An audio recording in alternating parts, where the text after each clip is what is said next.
Radicals and exponents are related to each other. A radical can be rewritten as an exponent and vice versa. Since we've gone through the properties of exponents, it's only fitting that now we talk about the exponents and radicals and how they're tied together. So, if you were to have x to the power of some fraction, when you have a fraction like this, what this really means is that you're taking whatever the denominator is, that root. So this gets rewritten as the cube root of x to the power of 1. The 1 is because that's what the numerator was.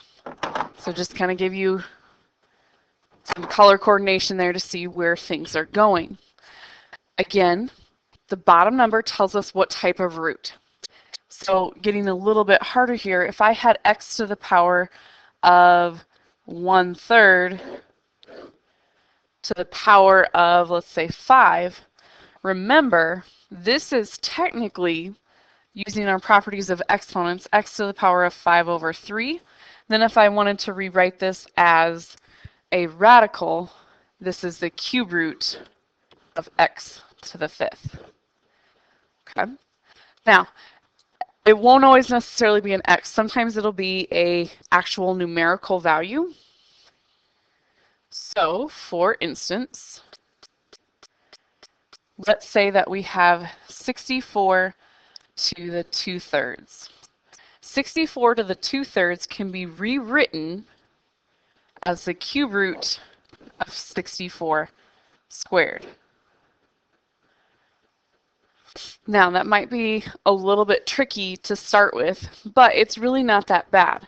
If you take the cube root of the 64 first, then you can square it, and that's fine. So the cube root of 64 gives us 4, and then we'll square it to give us 16. Sometimes it'll be something that you might not necessarily know. It might not be on that cheat sheet, but that's okay. Anyway, so now let's go ahead and combine radicals a little bit further in the sense that just a refresher on how to simplify radicals if it's not a perfect square or a perfect cube.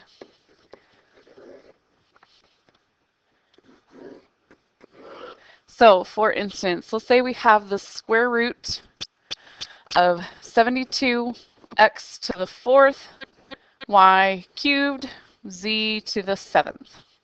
So remember, if it's a square root, there technically is a little 2 here. We just normally don't write it. When we're simplifying the square root, remember, we're looking for, in terms of that 72, the coefficient number, we're looking for a number on that cheat sheet that's in the middle that can be divisible with our 72 here. So where we're going to start at 64. So 72 divided by 64. Does that work where it comes out perfectly without a decimal? No. 72, then we just move up that list. 72 divided by 49, does that work out evenly? No. 72 divided by 36. Yes. How many times? Twice. So remember, we break down into the square root of 36 and the square root of 2. Square root of 36 gives me 6. Now, with the x, y, and z's, as a refresher here,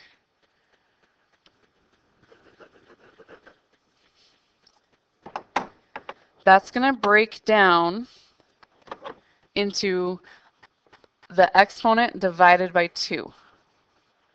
So realistically, if you're thinking about this, and this explains why you divide it by 2, going back to our radicals on the first page when we were rewriting it as exponents and then going back and forth. So 4 divided by 2 gives you 2, remainder 0. Again, this is for your x's.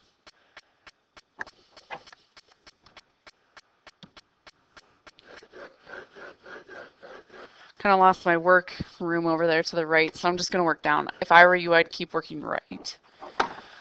For the y's, I have 3 over 2, which is going to give me 1 remainder 1.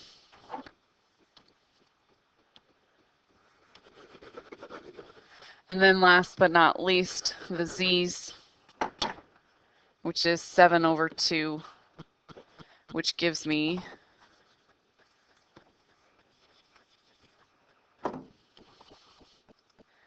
my goodness, struggle bus today,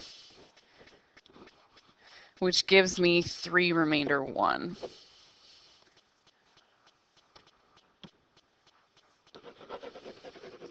So now when we rewrite this, everything that's on the left goes on the outside of the radical.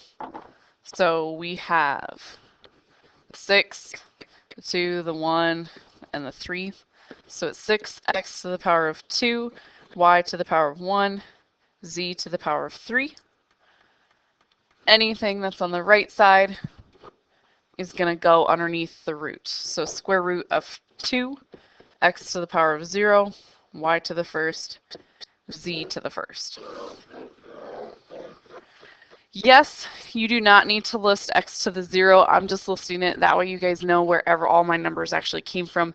You could just not list it and that would be okay. Sometimes you will have a cube root instead of a square root, but the concept is still the same. We'll do one of those just real quick. If I have the cube root of 40, x to the power of 10. So I'm looking for the cube root, not the square root. So now I'm going to go to the middle, or not the middle column, but that far right column to figure out what perfect cube goes into 40, which is going to give me 8 and 5.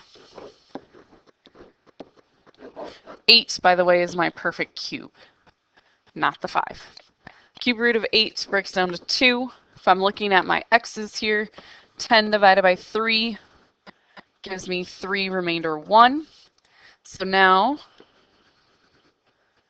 my outside part is 2, x to the power of 3. My cube root then of 5, x to the first.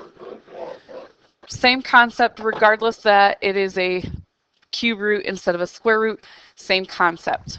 So you're going to be using this information as well as the information of exponents in order to rewrite radicals.